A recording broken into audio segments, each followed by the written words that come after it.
సంక్రాంతి పండుగ సందడి అంతా భీమవరంలోని పెద్ద అమీరం పందెల బరి వద్ద కనిపిస్తోంది. 100 ఎకరాల్లో ఏర్పాటు చేసిన బరిలో పలు రాష్ట్రాల నుండి పందెం రాయుళ్లు వచ్చారు. మందు విందు సర్వం బరి వద్ద ఏర్పాటు చేశారు నిర్వాహకులు. అయితే ఒక్క పార్కింగ్ ప్లేస్లోనే 2000 కార్లు పార్క్ చేసి ఉన్నాయి. దీన్ని బట్టే పందాల మీద అసలు ప్రజలు ఎంత ఆసక్తి చూపిస్తున్నారో అర్థమవుతుంది.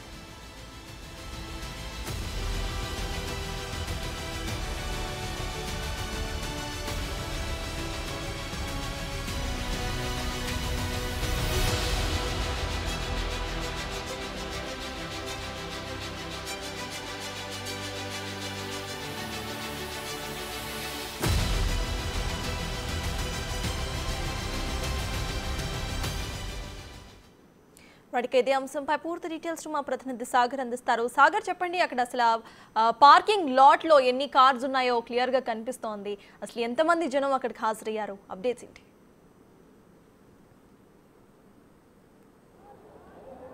సర్తాజ్, గోదావరి జిల్లాల్లో కోడి పందాలు ఏ విధంగా జరుగుతాయో అని చెప్పడానికి ఈ విజువల్ ఒక నిదర్శనంగా చెప్పుకోవచ్చు. నా వెనుక వైపు మీరు చూస్తే కనుక సుమారుగా 2000 కార్లు 100 ఎకరాలలో ఏర్పాటు చేసినటువంటి బరిని మీరు చూడవచ్చు. వచ్చే కార్లు వస్తూనే ఉన్నాయి, వెళ్ళే వాళ్ళు వెళ్తూనే ఉన్నారు, కుటుంబాలతో వస్తున్నారు. గోదావరి జిల్లాల్లో పందాల జాతర ఏ విధంగా ఉంటుందో మనం ఒకసారి చూడొచ్చు. ప్రతి ఏడాది ఏ ఏడాదికి ఆ ఏడాది చూడటానికి వచ్చేవాళ్ళు, పందాలు కాయటానికి వచ్చేవాళ్ళ సంఖ్య గణనీయంగా పెరుగుతుందనే చెప్పుకోవచ్చు. ఏదో ఒక జాతర జరుగుతున్నట్లుగా ఇంటిల్లిపాది కుటుంబ సభ్యులతో కలిసి పందాలు చూడడానికి వస్తున్నారంటే పందాల మీద ఇక్కడ ప్రజలకున్న ఆసక్తి చూడవచ్చు. పండుగ రోజు ఇంటిల్లిపాది ఇంటికొచ్చిన బంధువులను కూడా వారికి కూడా భోజనం చేసిన తర్వాత వారిని కూడా తీసుకుని మా దగ్గరలో ఉన్న కోడి పందాలు చూడడానికి వెళ్దాం రండి అంటూ కూడా ఏదో ఒక సినిమాకి వెళ్ళినట్టో ఒక పార్క్ వెళ్ళినట్టో ఈ కోడి పందాలు చూడడానికి వస్తున్నారు. ఈ కోడి పందాల బరి వద్ద విఐపీలు వివిఐపీలకి వారిని ట్రీట్ చేయడానికి సుమారుగా 10 నుండి 15 కార్వాన్లు కూడా సిద్ధం చేశారు ఇక్కడ నిర్వాహకులు. మీరు చూస్తే ఫుడ్ స్టాల్స్ చూపించే ప్రయత్నం చేస్తున్నాను మీకు. ఒక తిరునాళ్ళలోనో ఒక జాతరలోనో లేదా ఒక ఈవెంట్ స్టాల్స్ పెడతారు. ఇక్కడ దొరకందంటూ లేదు. భీమవరం రుచులు చూడాలంటే భీమవరం కోడి పందాల దగ్గర రావాలి అన్నట్లుగా భీమవరం రొయ్యల బిర్యానీ, చేప బిర్యానీ, చికెన్ బిర్యానీ, అట్లాగే దమ్ పలావ్, భీమవరం ఫేమస్ దూపుడు పోతు బిర్యానీ, మొత్తం అన్ని స్టాల్స్ ఇక్కడ పెట్టారు. ఒక్కటేమిటి, ఈవెన్ ఐస్ క్రీమ్ దగ్గర నుండి కిల్లీ వరకు కూడా fruit juice, cool drink stalls, అన్ని రకాల స్టాల్స్ ఏర్పాటు చేశారు. అంటే ఒకవేళ నిర్వాహకులు ఇక్కడ ఒక్కసారి మీరు పందెం బరిలోకి ఎంటర్ అయిన తర్వాత ఈ 100 ఎకరాల కాంపౌండ్లోకి ఎంటర్ అయిన తర్వాత తిరిగి మళ్ళీ వెళ్ళాలంటే మీకు తీసుకునే సమయమే సుమారుగా సాయంత్రం అయిపోతుంది. ఉదయం మీరు కుటుంబ సభ్యులతో వస్తే ఈ ఒక్కొక్క స్టాల్ తిరుగుతూ ఏదో ఒక ఎగ్జిబిషన్కి వచ్చినట్లుగా ఇక్కడ మొత్తం అంతా ఇంటిల్లిపాది కొంత ఎంజాయ్ చేస్తున్నారు అనుకోవచ్చు. మరి కొంతమంది ట్రెడిషనల్ డ్రెస్సుల్లో కూడా వస్తున్నారు. సరదాగా కోడి పందాలు చూడడానికి చూసి వెళ్తామంటూ కూడా మనతో చెప్తున్నారు. మీరు చూస్తే ఇప్పుడు ఇందాక ఫుడ్ స్టాల్ చూశారు, ఇప్పుడు ఇదంతా కూడా గుండాట. చూడండి, సుమారుగా 10 గుండాట శిబిరాలు ఇక్కడ ఉన్నాయి.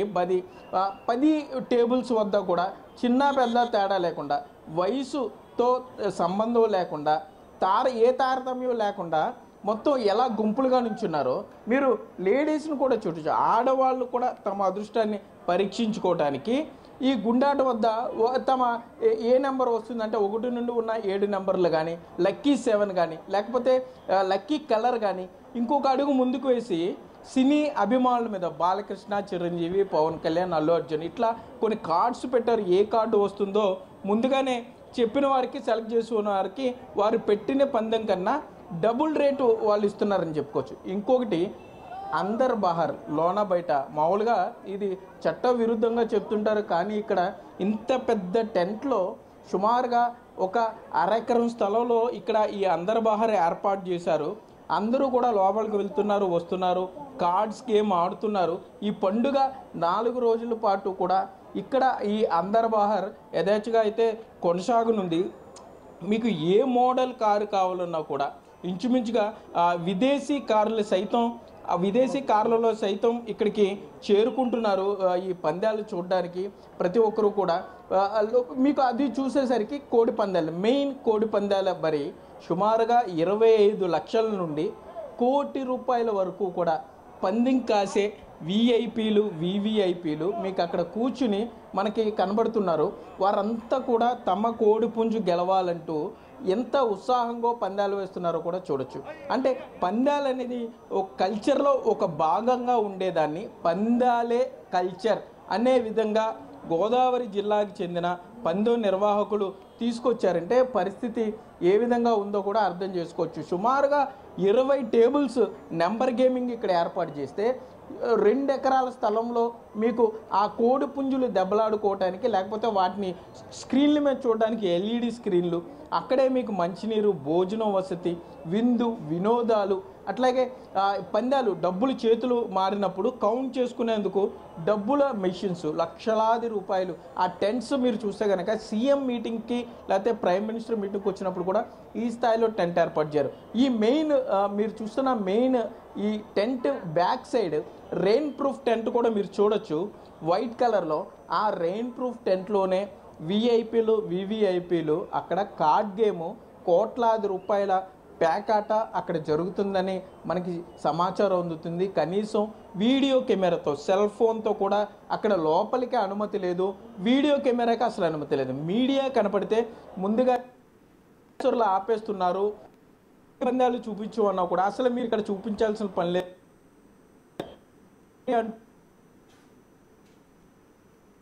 ఈ స్థాయిలో పందాలను అడ్డుకోవాలంటే పోలీసు సిబ్బంది కానీ, పోలీస్ ఫోర్స్ కానీ ఏ స్థాయిలో, పోలీసు సిబ్బంది కానీ, పోలీస్ ఫోర్స్ కానీ ఏ స్థాయిలో కావాలో మీరు కూడా ఒకసారి అర్థం చేసుకోవచ్చు. మొత్తం అంతా కూడా స్నేహితులు వస్తున్నారు, లేకపోతే పాత చిన్ననాటి మిత్రులతో కలిసి వస్తున్నారు, భార్యాభర్తలు, ఇంటిల్లిపాది కుటుంబం మొత్తం భీమవరం వెళ్ళాలి, కోడి పందాలు చూడాలి అనేది ఒక ట్రెండ్లా మారిపోయిందని చెప్పుకోవచ్చు. ఇక్కడికి వచ్చిన తర్వాత వారి ఫోన్లో ఈ విజువల్స్ తీసుకోవడం, స్టేటస్ పెట్టుకోవడం, సోషల్ మీడియాలో చాలా గొప్పగా దీన్ని ప్రచారం చేసుకోవడంతో ఒకరిని చూసి మరొకరు అట్లా మొత్తం ఇక్కడ వేలాది మంది ప్రజలు రావడానికి కారణమైందని చెప్పుకోవచ్చు. కోవిడ్ 2 ఏళ్ళు కూడా కొంత ఇది కంట్రోల్లో ఉన్నా మరలా దానికి తగ్గట్టుగా ఎంత కంట్రోల్లో ఉందో దానికి రెట్టింపు స్థాయిలో పందెం రాయులు ఈ ఏడాదికి పందానికి సిద్ధమయ్యారు.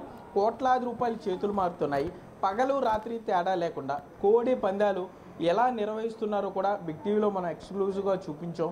ఇవన్నీ కోడి పందాలు పక్కన పెడితే సామాన్యుల జేబులు గుళ్ళ చేయటానికి ఏ విధంగా ఇక్కడ నిర్వాహకులు సిద్ధమయ్యారో, ఏ విధంగా లోన బయట లేకపోతే ఈ గుండాట, పేకాట, ఇటువంటి ఆటలతో, జూద క్రీడలతో పండుగ 4 రోజుల పాటు కూడా సంతోషంగా ఉందామనుకున్న వారి డబ్బులను, జేబులను నిర్వాహకులు ఒక్కసారిగా లాగేస్తున్నారనే చెప్పుకోవచ్చు. ఒకరి తర్వాత ఒకరు, అంటే ఓడిపోయినా కూడా కనీసం ఆ బాధ కూడా వారికి తెలియనట్లుగా, ఎంత ఓడిపోయారో ఇంటికి వెళ్ళి లెక్క పెట్టుకుంటేనే తెలిసేలాగా, కనీసం డబ్బు ఓడిపోతున్నావు అన్న ఆనందం కూడా, బాధ కూడా, డబ్బు ఓడిపోతున్నావు అన్న బాధ కూడా లేకుండా ఒక మూస పద్ధతిలో, అంటే ఎంకరేజింగ్గా ఇది జరిగిపోతుందని ఒక ఎంటర్టైన్మెంట్గా దీన్ని ఫీల్ అవుతున్నారని చెప్పుకోవచ్చు. మొత్తం ఇక్కడ చూస్తే కనుక భీమవరానికి సంబంధించి ఇతర రాష్ట్రాల నుండి కూడా ప్రజలు ఇక్కడికి వస్తున్నారు. కర్ణాటక, తమిళనాడు, ఒరిస్సా, ఛత్తీస్గఢ్, అట్లాగే గోవా నుండి ప్రత్యేకంగా తీసుకొచ్చినట్టు క్యాసినోలు ఇక్కడ ఏర్పాటు చేశారు. అంతా కూడా ఓపెన్ సీక్రెట్, మొత్తం అంతా బయటికి కనపడుతున్నా కూడా అంతా గప్చుప్. అధికారులు ఎవరు ఇటు చూసే ప్రయత్నం చేయటం లేదు, అడ్డుకునే ప్రయత్నం కూడా చేయట్లేదు. ప్రభుత్వం నుండి వచ్చిన అనధికార ఆదేశాల, లేకపోతే ఇక్కడ అధికారులు ఇచ్చినటువంటి అనధికార ఆదేశాల కానీ ఇంచుమించుగా 2-3 వేల కార్ల పార్కింగు, 100 ఎకరాల బరి, చిన్న బరులను ధ్వంసం చేశారు. మీడియాలో చాలా హల్చల్ చేశారు పోలీసులు. బరులను ధ్వంసం చేస్తున్నాం, కోడి పందాలకు అనుమతి లేదు, కోడి పందాలు నిర్వహిస్తే చట్ట ప్రకారం కఠిన చర్యలు తీసుకుంటాం అంటూ ఫ్లెక్సీలు కట్టారు. అట్లాగే స్థల యజమానులకు కూడా నోటీసులు ఇచ్చారు. కానీ పండుగ 3 రోజుల పాటు గోదావరి జిల్లా పందెం రాయల పంతం నెగ్గించుకుంటారు.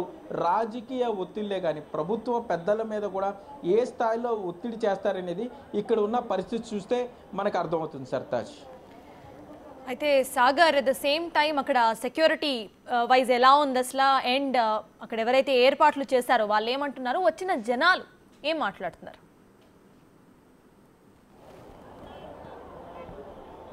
అయితే మీడియాతో మాట్లాడడానికి నిర్వాహకులు ఎవరు అసలు సిద్ధం కావట్లేదు. ఇక సెక్యూరిటీ పరంగా వస్తే హైదరాబాద్ నుండి వచ్చి ఉన్నటువంటి ప్రత్యేక బౌన్సర్స్ని మీరు చూడొచ్చు. మీడియాని నాట్ అలౌడ్, మీడియా లోపలికి వెళ్ళే అనుమతి లేదు. ఈ హైదరాబాద్ తెలంగాణ రాష్ట్రం నుండి ప్రత్యేకంగా సుశిక్షితులైన చూసి వెళ్ళిపోయే వాళ్ళని వీరు ఎక్కడ అడ్డు చెప్పడం లేదు. కానీ కెమెరాతో లోపలికి వెళ్తాం కానీ వీడియో రికార్డింగ్ చేస్తే మాత్రం అడ్డుకుంటున్నారు, వారికి వెంటనే బయటికి పంపించేస్తున్నారు. ఆ బౌన్సర్లు ప్రతి కోడి పందాల దగ్గర కానీ లేకపోతే ఇక్కడ పేకాట గుండాట దగ్గర కానీ ప్రతి చోట బౌన్సర్లు ఉన్నారు. ఎక్కడ వచ్చిన వారు శృతి మించినా, ఎక్కడైనా కొంత అతిగా ప్రవర్తించినా, లేకపోతే ఇక్కడ నిర్వాహకులతో కానీ లేకపోతే ఎవరైతే గేమ్స్ పెడుతున్నారో ఆ గేమ్స్ పెట్టే వారితో ఎక్కడైనా డిస్కషన్ పడ్డా కూడా వెంటనే 4-5 బౌన్సర్స్ మనల్ని చుట్టుముడతారు. అక్కడ ఆ ప్రాంగణం నుండి బయటికి పంపించేసే ఏర్పాట్లు జరుగుతాయి. అసలు మీరు ఇక్కడ సర్తాజ్ మీరు చూస్తే ఒక జాతర, ఒక తిరణాలు లేకపోతే ఒక ఎగ్జిబిషన్ను తలదన్నేలాగా ఇక్కడ ఉందనే చెప్పుకోవచ్చు. ఒక ఎగ్జిబిషన్కి ఇంటిల్లి పాది వీకెండ్లో ఎలా వెళ్తారో అట్లా కోడి పందాలు చూడడానికి కూడా చిన్న పెద్ద తారతమ్యం లేకుండా మొత్తం ఫ్యామిలీ మెంబర్స్ అంతా ఇక్కడికి వచ్చి సరదాగా చూస్తున్నారు.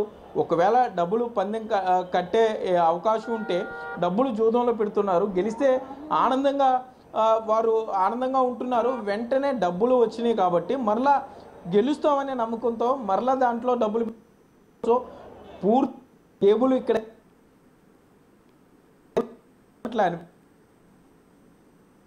వ్యక్తి ఉంటాడో అతను వేసే ప్లాన్ ఇది. వాళ్ళ మధ్యలే ఈ గుండాట్లో 4-5 మనతో ప్రజల్లో కలిసిపోయి ఉంటారు. సరదాగా వచ్చిన వారితో వారు డబ్బులు వేసి పూర్తిగా వారి జేబులో డబ్బులు అయిపోయేదాకా కూడా మనల్ని వారు చీర్ చేస్తారు. డబ్బులు వస్తే పెట్టండి అని చెప్తారు. మనకి తెలియకుండానే మనం వారి మాయలోకి వెళ్ళిపోతాం, ఆ నెంబర్ గేమ్లోకి వెళ్ళిపోతాం. సో మన డబ్బు తర్వాత మాత్రమే మనకు అర్థమవుతుంది పూర్తి స్థాయిలో చిల్లులు పడిన తర్వాత మాత్రమే మనకు అర్థమవుతుంది పూర్తి స్థాయిలో డబ్బులు కోల్పోయామని. ఇక్కడ ఇంకొక కొత్త విషయం మనకి అందిన సమాచారం ఏంటంటే డబ్బులు ఇక్కడ ప్రజెంట్ ఇప్పుడున్న సిచ్యువేషన్లో ఇస్తున్నారు. వారి ద్వారా అంటే ఇక్కడ స్టేట్లు ఇక్కడ పెట్టుబడిదారులు కూడా ఇక్కడ చేరుకున్నారు. మీరు చూస్తే యువత చూడండి ఎంత సాంప్రదాయ వస్త్రధారణతో ఎంత సరదాగా వాళ్ళు వస్తున్నారంటే ఒక ఇంట్లో ఫంక్షన్ జరిగినప్పుడు, కాలేజ్ ఈవెంట్ జరిగినప్పుడు ఈ విధంగా సరదాగా వస్తుంటారు. కోడి పందాల వద్ద కూడా ఈ విధంగా ఇంత సరదాగా వీరు వచ్చారంటే చూడొచ్చు. అంటే ఈ గోదావరి జిల్లా ఆప్యాయతలు కానీ గోదావరి జిల్లాలకు సంబంధించి పండుగ ఏ విధంగా జరుగుతుందో అనడానికి ఇది నిదర్శనంగా చెప్పుకోవచ్చు. అంటే డబ్బులు గెలుస్తున్నాం అన్న ఆనందంలో ఉన్నారు. 4 కూడా ఇప్పుడు ఈ అందరబార్ గేమ్ జరిగే చోటకు వస్తారని చెప్పుకోవచ్చు.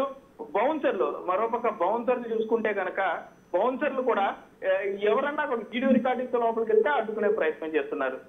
వీళ్ళు ఇప్పుడు లోపలికి వెళ్ళారు, మరి మనకు చూపించిన డబ్బులు చేసుకొస్తారా లేకపోతే జీరో చేసుకొస్తారా అనే చూడాలి. ఈ బౌన్సర్లు మాత్రం ఇన్ కెమెరా మనం లోపలికి వెళ్ళడానికి ప్రయత్నించినా కూడా వారు అనుమతి లేదు అని చెప్తున్నారు. నిర్వాహకుల నుండి అనుమతి తెచ్చుకోవాలి అని చెప్తున్నారు. ఈ బౌన్సర్లంతా కూడా తెలంగాణ నుండి వచ్చిన వారే.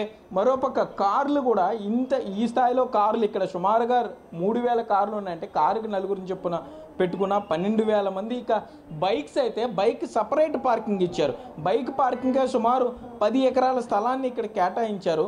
మరోపక్క రోడ్డు అయితే భీమవరానికి సంబంధించి మెయిన్ రోడ్డు ఏదైతే కాళ్ళ వైపు వెళ్ళే రోడ్డు ఉంటుందో భీమవరం నుండి కలిదిండి వైపు వెళ్ళే రోడ్డు అయితే పూర్తి స్థాయిలో ట్రాఫిక్తో పూర్తిగా ఆగిపోయిందనే చెప్పుకోవచ్చు. ఎందుకంటే ఈ వచ్చే కార్లు వెళ్ళే కార్లు అట్లాగే ఈ పార్కింగ్ ఎక్కడ పెట్టాలని చెప్పి కొంతమంది అడ్డంగా పెట్టేయడం కానీ, సో ఇంత ఒక పక్క సందడిగా ఉందని చెప్పుకోవచ్చు, ఒక పక్క పండుగ మొత్తం భీమవరంలోనే ఉందా అనే విధంగా చెప్పుకోవచ్చు. మరోపక్క అసలు ఇంత పండుగలో సామాన్యులు ఇక్కడికి వచ్చిన తర్వాత ఇదే కల్చర్ అలవాటైపోతే పండుగ అంటే సంవత్సరం ఏడాది మొత్తం సంపాదించినటువంటి సొమ్మంతా కూడా 3 రోజుల్లోనే ఎవరైతే నిర్వాహకులు ఉన్నారో ఆ నిర్వాహకుల ఖాతాల్లోకి వెళ్ళిపోయే అవకాశం ఉంటుంది. మొదట చిన్నగా మొదలు పెడతారు, డబ్బులు రావడం మొదలుపెట్టిన తర్వాత డబ్బులు వస్తున్నాయన్న ఆనందంలో దాన్ని డబ్బులు చేస్తారు. 1000 నుండి 2000, 3000, 5000 ఒక్కసారిగా తమ జేబులో పండగ ఉంచుకున్న బట్టలు కొనుక్కోవడానికి ఉంచుకున్న డబ్బులను కూడా డబ్బులు అవుతాయన్న ఆనందంలో పెడతారు. వెంటనే ఇక మటాష్ ఆ డబ్బులు నిర్వాహకుల చేతిలోకి వెళ్ళిపోతాయి. ఎవరైతే ఆ బోర్డు పెట్టాడో ఆ బోర్డు పెట్టిన అతని జేబుల్లోకి వెళ్ళిపోతాయి. సో ఇక్కడ ఇలాంటి చోట్ల జాగ్రత్తగా ఉండాలి. చూసి వెళ్ళిపోతే పర్వాలేదు, జాగ్రత్తగా ఏం జరుగుతుంది. కానీ ఒక్కసారి చూసిన తర్వాత ఇక్కడికి వచ్చిన తర్వాత వారి మాయలో పట్టడం 100% గ్యారంటీ అన్నారు. 100కి 98 మంది దాకా ఇక్కడ తమ అదృష్టాన్ని పరీక్షించుకునే ప్రయత్నం చేస్తున్నారు. సో తెచ్చిన ఆఖరి 100 రూపాయలతో సహా ఆఖరికి 50 రూపాయలు కూడా, ఎందుకంటే మంచినీళ్ళు స్టాల్స్ ఉన్నాయి, డబుల్ రేట్స్ అన్నీ మొత్తం మీ జేబులు అయితే గుళ్ళైపోతాయని చెప్తున్నారు. ఎనివే పండుగ 3 రోజుల పాటు కూడా భీమవరంలో మెయిన్ బరి, అటు శ్రీశైలం కానీ ఇటు పెదమేరులో ఏర్పాటు చేసిన బరి కానీ డేగాపురంలో ఏర్పాటు చేసిన బరి కానీ మొత్తం అంతా కూడా ఇతర రాష్ట్రాల నుండి వచ్చిన అతిథులు, విదేశాల నుండి వచ్చిన అతిథులు, కోటీశ్వర్లు డబ్బు ఏం చేసుకోవాలో అర్థం కాక 3 రోజులు ఇక్కడ భీమవరం పరిసర ప్రాంతాల్లో కూర్చుని అటు ప్యాకెట్ కానీ ఇటు కోడి పందాల మీద కానీ విచ్చలవిడిగా ఖర్చు చేసేవారు. మరోపక్క అసలు పండుగ సాంప్రదాయం గొబ్బెమ్మలు, ముగ్గులు, పిండి వంటలు, బంధుమిత్రులతో కలిసి కూర్చోవటం, ఇంటిల్లిపాది సరదాగా కూర్చుని ఒక సినిమా చూడటం, లేకపోతే ఈ ఏడాది అంతా ఏం చేశారు, ఏం చేయబోతున్నారైనా పలకరింపులు క్రమేపీ మాయమైపోతున్నాయని చెప్పుకోవచ్చు. రాబోయే రోజుల్లో, రాబోయే ఏడాది దీనికన్నా మరింత పెద్ద స్థాయిలో ఏర్పాటు చేయడానికి కూడా నిర్వాహకులు రెడీ అయిపోతున్నారనే చెప్పుకోవచ్చు. సర్తాజ్ అయితే సాగర్, చూస్తున్నాము అక్కడ ఏ విధంగా కార్స్ ఇప్పటికీ కూడా లోపలికి వస్తున్నాయి, కొంతమంది బయటకు కూడా వెళ్తున్నారు. అసలు ఏ టైం వరకు ఈ పందెం బర్లు నిర్వహణకి పర్మిషన్స్ ఉన్నాయి ఆ ఏరియాలో? అయితే దాని గురించి అప్డేట్స్ ఏంటి?